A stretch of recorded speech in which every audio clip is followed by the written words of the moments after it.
வந்து பாத்தீங்கன்னா இந்த பயாலஜிக்கல் கிளாசிபிகேஷன்ல வந்து பாத்தீங்கன்னா ஃபங்கி பூஞ்சையை பற்றி பார்க்க போறோம்.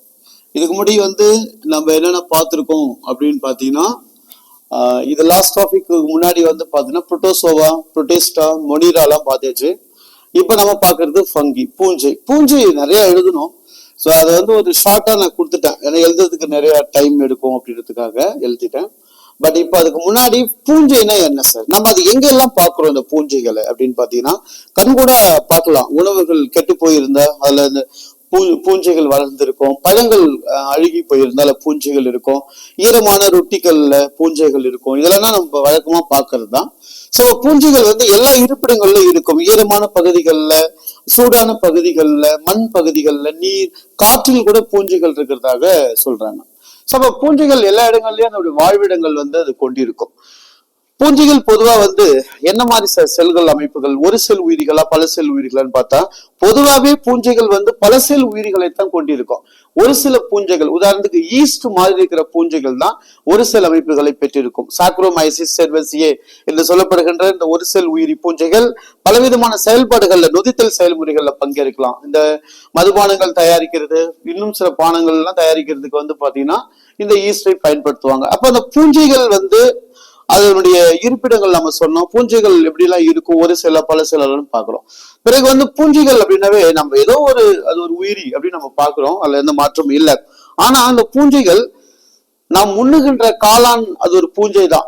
சோ நம்ம உண்ணுகின்ற எத்தனையோ விஷயங்கள்ல காளானும் ஒண்ணு, அதுவும் ஒரு வகையான பூஞ்சை இனத்தை சார்ந்தது தான். அதுவும் ஒரு வகையான பூஞ்சை இனத்தை சார்ந்த உயிரிகள் தான். அப்படி இந்த பூஞ்சைகள் வெவ்வேறு இடங்கள்ல காணப்படும். இது என்னென்ன வகையான இனப்பெருக்க முறைகளை அது வந்து மேற்கொள்கிறது அப்படின்னு பாத்தீங்கன்னா, இதுல வந்து உடலை இனப்பெருக்கம் சொல்லப்படுற துண்டாதல் முறைகள் நடக்கும். அதுக்கப்புறம் வந்து பாத்தீங்கன்னா பட்டிங் முறைகள், அதாவது மொட்டுவிடுதல் முறைகள் நடக்கிறது. இது மாதிரி இனப்பெருக்க முறைகள் நடக்கும், உடல் இனப்பெருக்க முறைகள் இது நடக்கும். அதே போல பாலிலா இனப்பெருக்கம், ஏசெக்சுவல் ரீப்ரொடக்ஷன்ல வந்து பாத்தீங்கன்னா கொனிடியங்கள் அப்படின்னு சொல்லப்படுற கொனிடியாக்கள் மூலம் நடக்கும், அல்லது சூஸ்போர்கள் அல்லது ஸ்பொராஞ்சோஸ்போர்கள் மூலமாகவும் பாலிலா இனப்பெருக்க முறைகள் நடக்கும். பாலினப்பெருக்க முறைகளும் இதுல நடக்குது பூஞ்சைகள்ல. சோ துண்டாதல் முறை, மற்ற விஷயங்கள் உடல் இனப்பெருக்கம், பாலிலா இனப்பெருக்கம், ஏசெக்சுவல் ரீப்ரொடக்ஷன், பாலினப்பெருக்கம், செக்சுவல் ரீப்ரொடக்ஷன் சொல்லிட்டு அனைத்து விதமான இனப்பெருக்க முறைகளும் பூஞ்சைகளும் நடக்குது. இது தனி தொகுதியாகவே நம்ம வச்சிருக்கிறோம். இப்ப இந்த பூஞ்சைகளை வந்து பாத்தீங்கன்னா ஒரு 4 வகையா பிரிச்சு எடுத்திருக்காங்க.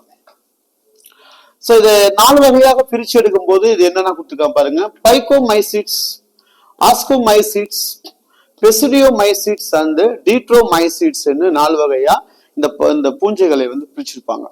அப்போ பைகோமைசிஸ் பூஞ்சைகள் என்பது என்னன்னா பாரசைட். பொதுவாகவே பூஞ்சைகள்ல வந்து ஹெட்ரோட்ரோபிக்ல தான் இருக்கும், அதாவது பிரச்சார்பு உணவூட்ட முறைகளை தான் அது மேற்கொள்ளும், தற்சார்பு உணவூட்ட முறைகளை மேற்கொள்ளாது. அதுக்கு காரணம் இது தாவர அமைப்புகள்ல இருந்தாலும் கூட இந்த ஒளிச்சேர்க்கை செய்யும் திறனற்றதாக இருக்கும். ஏன்னா ஆப்சன்ஸ் ஆஃப் தி குளோரோஃபில், பச்சையம் நில காணப்படுறது இல்லை, அதனால ஒளிச்சேர்க்கை பன்மை இல்லை, ஆட்டோட்ரோபிக் இல்லைன்றதுனால இது ஹெட்ரோட்ரோபிக்ல தான் வரும் பாரசைட்.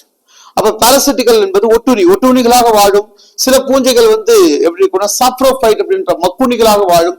சில பூஞ்சைகள் வந்து பாத்தீங்கன்னா சிம்பாண்டிக் லைஃப் அப்படின்னு சொல்லப்படுற கூட்டுயிரி வாழ்க்கை முறைகளையும் பூஞ்சைகள் மேற்கொள்ளும். இதெல்லாம் நாங்க கொடுத்துருக்கிறேன், அது ஒவ்வொன்றா வரும்போது நான் சொல்லிடுறேங்க.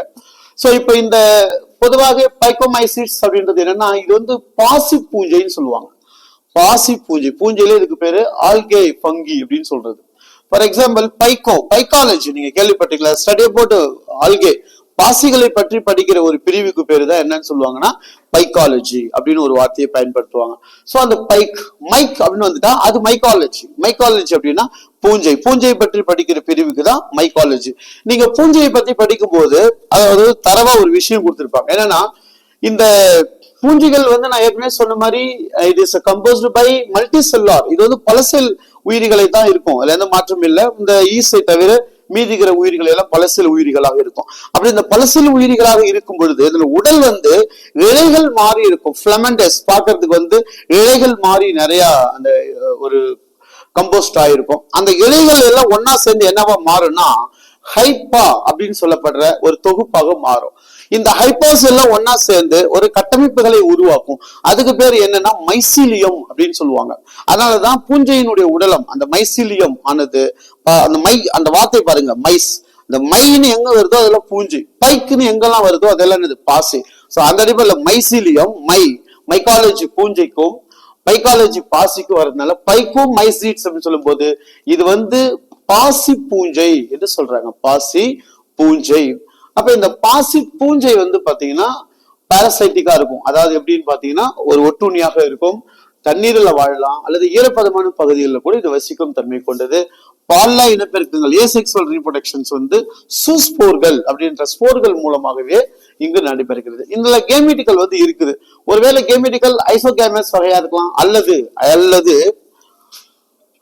அனிசோகேமிட்ஸ் வகைகளா இருக்கலாம். அதாவது கேமெட்டிக்கல் ஒரே மாதிரியாவும் இருக்கலாம், வேறுபட்ட அமைப்புகளும் கொண்டிருக்கலாம். ஐசோனா ஒரே மாதிரியானது, அனிசோனா வேறுபட்ட தன்மை கொண்ட கேமெட்டிக்கல். கேமஸ் அப்படின்னா கேமிட்ஸ், ஐசோ அப்படின்னு ஒரே மாதிரி, அதாவது ஒரே மாதிரியான. அனிசோனா டிஃபரெண்ட், கேமிட்ஸ் அப்படின்றது கேமெட்டிக் குறிப்பிடும். அப்ப ஒரே மாதிரியான இந்த கேமெட்டுகளாக இருக்கலாம் அல்லது வேறுபட்ட கேமெட்டுகளாக கூட இது காணப்படும். அப்படின்னா பைக்கோமைசிஸ்க்கான எக்ஸாம்பிள்ஸ் வந்து பாத்தீங்கன்னா மியூக்கர் அப்படின்னு சொல்றதும், ரைசோபஸ்.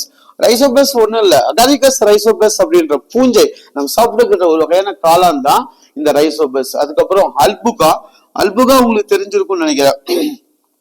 இது வந்து பாத்தீங்கன்னா அல்புகா வந்து இந்த கடுகு தாவரங்கள்ல இலைகள்ல வந்து நோய்களை உண்டு செய்யக்கூடிய ஒரு வகையான பூஞ்சை. அது வந்து பாத்தீங்கன்னா அல்புகா. ஆஸ்கோமைசிட்ஸ். இந்த ஆஸ்கோமைசிட்ஸ் அப்படின்றது என்ன சார் அப்படின்னு பாத்தீங்கன்னா இது வந்து ஒரு பை மாதிரி இருக்கும். இது பை பூஞ்சைகள் அப்படின்னு சொல்லுவாங்க. பாக்குறதுக்கு பை போன்ற சாக்லைக் ஸ்ட்ரக்சர். இது பல செல்களால் ஆனது. எடுத்துக்காட்டு வந்து பெனிசிலியம். எடுத்துக்காட்டு வந்து பாத்தீங்கன்னா பெனிசிலியம் வந்து ஒரு சிறந்த உதாரணம். ஒரு செல் தன்மைக்கு ஈஸ்ட், அதாவது சாக்ரோமைசிஸ் சர்வேசின்னு சொல்லப்படுற ஒரு செல் உயிருக்கு இது ஒரு உதாரணமாக இருக்கும். பெரும்பாலும் பாலின பெருக்கம் இதுல வந்து எதன் மூலமா நடக்குது அப்படின்னு கேட்டீங்கன்னா ஸ்போர்கள் மூலமாக பாலின பெருக்கம் நடக்கும். பாலின பெருக்கம் நடைபெறுகின்ற இந்த ஆஸ்கோமைசிஸ் பூஞ்சைகளுக்கு எடுத்துக்காட்டுகள்னு எப்பயாவது கேட்கிறாங்க. சோ அது வந்து அஸ்பர்ஜெல்லஸ், கிளாவிசெப்ஸ் அண்ட் நியூரோஸ்போரா போன்ற இந்த பூஞ்சைகளில் தான் இந்த பாலின பெருக்கங்கள் நடைபெறுகிறது. இந்த பாசி அமைப்புகள் வந்து அண்டர் தி ஆஸ்கோமைசிட்ஸ் அப்படின்ற பகுதிகளுக்குள் வருது. சோ அப்போ ஆஸ்கோமைசிட்ஸ் அப்படின்னா அதுக்கு எக்ஸாம்பிள் அஸ்பர்ஜெல்லஸ், கிளாவிசெப்ஸ் அண்ட் நியூரோஸ்போராக்கள். அதுக்கு கண்டிப்பா உதாரணமாக ஞாபகம் வச்சுக்கணும். நிறைய முறை கேட்டிருக்காங்க நீட் எக்ஸாமினேஷன். இதுல பல இனப்பெருக்க முறைகள் ஏற்கனவே சொன்ன மாதிரி கொனிடியாஸ் போர்கள் சொல்ற கொனிடியாக்கள் மூலமாக நடக்கும். அப்ப பால்ல இனப்பெருக்கம் நடக்குது, பால் இனப்பெருக்கம் நடக்குது. பால்ல இனப்பெருக்கம் கொனிடியங்கள் மூலமாக நடக்கிறது. கொனிடியங்கள் அல்லது கொனிடியா. பாலின பெருக்கங்கள் வந்து பாத்தீங்கன்னா ஸ்போர்கள் அல்ல அஸ்பர்ஜெல்லஸ், கிளாவிசெப்ஸ், நியூரோஸ்போரா. அடுத்தது மூன்றாவது பெசிடியோமைசிட்ஸ். இது வந்து பாத்தீங்கன்னா பஃப் பால், அதாவது ஊதல் காளான் அப்படின்னு சொல்லுவாங்க. இது வந்து தமிழ்ல வந்து ஊதல் காளான்.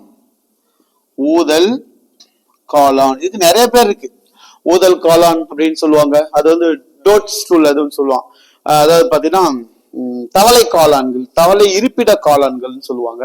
இது வந்து பாத்தீங்கன்னா மண்ணில் இருக்கலாம், மரப்பட்டைகளில் வந்து வசிக்கும் தன்மை கொண்ட காளான்கள். இது மண்ணிலும் இருக்கும். அதுக்கப்புறம் வந்து பாத்தீங்கன்னா மரப்பட்டைகள்ல கூட இது வசிக்கும். பிளான்டோட மரப்பட்டைகள் இருக்கக்கூடியது. எடுத்துக்காட்டு வந்து அகாரிகஸ் ரைசோபஸ். அகாரிகஸ் ரைசோபஸ் இது வந்து காளான், நம்ம சாப்பிடுற மஷ்ரூம். இதுதான் பொதுவாக நம்ம சாப்பிடுற அந்த காளானுக்கு என்ன பேருன்னா பட்டன் மஷ்ரூம்ஸ் சொல்லுவாங்க. அதாவது பொத்தான் வகை காளான்கள் இதுக்கு ஒரு சிறந்த எடுத்துக்காட்டு. அடுத்து வந்து பக்சினியா. இது உங்களுக்கு தெரிஞ்சிருக்கும். இந்த பக்சினியா வந்து பாத்தீங்கன்னா துரு காளான்கள் அப்படின்னு சொல்லுவாங்க. இது கோதுமை தாவரத்துல துரு நோயை ஏற்படுத்தும். அதனால இதுக்கு பேர் வந்து துரு காளான்கள், பக்சினியா என்று சொல்லப்படுது. சோ அப்ப பெசிடியோமைசிட்ஸ் என்பது இதுதான். நெக்ஸ்ட் வந்து இந்த ஃபோர்த் வந்து டியூட்ரோமைசிட்ஸ் அப்படின்னு சொல்றாங்க இல்லையா. இந்த டியூட்ரோமைசிட்ஸ் அப்படின்னா முழுமை பெறாத பூஞ்சை வகையை சார்ந்தது. முழுமையற்ற அல்லது முழுமை பெறாத பூஞ்சை வகை. இந்த பூஞ்சைகள் சிதைக்கும் தன்மை கொண்டது. நீங்க என்விரான்மெண்டலா ரொம்ப வந்து இம்பார்ட்டண்டா இருக்கும். என்ன காரணம் கேட்டீங்கன்னா இப்போ animal and plant dead bodies வந்து மண்ணிலே கடந்து மக்கி போகுது இல்லையா. அதுக்கு பாக்டீரியங்கள் மட்டும் டீகம்போஸ்ட் பண்ணாது, அலாங் வித் ஃபங்கி பூஞ்சையும் சேர்ந்துதான் இதை ரியாக்ட் பண்ணும். அந்த டைப் ஆஃப் த ஃபங்கிக்கு பேர் தான் டியூட்ரோமைசிட்ஸ். சோ இது ஒரு முழுமை பெறான் காளான்கள், ஆனா மண்ணோட வளத்தை பாதுகாக்கக்கூடியது, சிதைக்கும் தன்மை கொண்டது மற்றும் வந்து கனிம சுழற்சிகளில் பங்கேற்கும். அதாவது கனிம பொருட்களை கரிமமாக மாற்றுகின்ற இந்த பணிகளில் வந்து அது பங்கு பெறுகிறது. சோ அந்த கனிம சுழற்சி செயல்முறைகள்ல அது பங்கேற்கிறது. இதுக்கான எடுத்துக்காட்டுகள் வந்து ட்ரைகோடெர்மா, அதுக்கப்புறம் ஆல்டர்னேரியா, தென் கோலிட்ரைக்கம் என்று சொல்லப்படுற உயிரினங்களை கேட்பாங்க. ஸோ நல்லா ஞாபகம் வச்சுக்கோங்க மாணவர்களே. இந்த டாபிக்ஸ்ல எப்படி கேள்வி கேட்பாங்கன்னா இதை கொடுத்துட்டு இதுக்கான எக்ஸாம்பிள்ஸ் கேட்பாங்க. ஸோ அப்ப எல்லாத்துக்கான எக்ஸாம்பிள்ஸும் கிளியரா எழுதி பார்த்தீங்க அப்படின்னு கேட்டீங்கன்னா கரெக்டா உங்களுக்கு இந்த வர கொஸ்டின்ஸை அட்டென்ட் பண்ணலாம். இந்த ஆஸ்பர்ஜில்லஸ், கிளாவிசெப்ஸ், நியூரோஸ்போரா, பக்சினியா அண்ட் கோலிட்ரைக்கம்ஸ், தென் வந்து ரைசோபஸ், மியூக்கர், இது எல்லாமே நீட் எக்ஸாம் கேட்டிருக்காங்க சார். இதுக்கு ப்ரீவியஸ் கொஸ்டின் பேப்பர் பாருங்க. இது எல்லாமே கொஸ்டின்ஸ் பேப்பர்ல வந்திருக்கும். நீங்க நிறைய பாருங்க, அது எவ்வளவு பேராகிராஃபா இருக்கும் உங்களுக்கு பாருங்க. இதுதான் கொஸ்டின் கொடுத்துருக்கு. இதை தாண்டி கொஸ்டின்ஸ் வரவே வராது. ஸோ அதனால தெளிவா படிச்சுக்கோங்க. இதுனா ஒரு 2 லைன். ஸோ ஒவ்வொன்றுக்கும் ஒரு 2 லைன்ஸ் தான் கொடுத்துருக்கேன். புக்ஸ் நிறைய இருக்கும். அதை சுருக்கி தான் இந்த மாதிரி கொடுத்துருக்கேன். ரொம்ப எளிமையா இருக்கும். ட்ரை பண்ணி படிங்க. ஸோ நிறைய மார்க் எடுக்கிறதுக்கு இந்த பகுதி ரொம்ப ஹெல்ப்ஃபுல்லா இருக்கும். ஓகே, நெக்ஸ்ட் வந்து பிளான்ட் அண்ட் அனிமலியா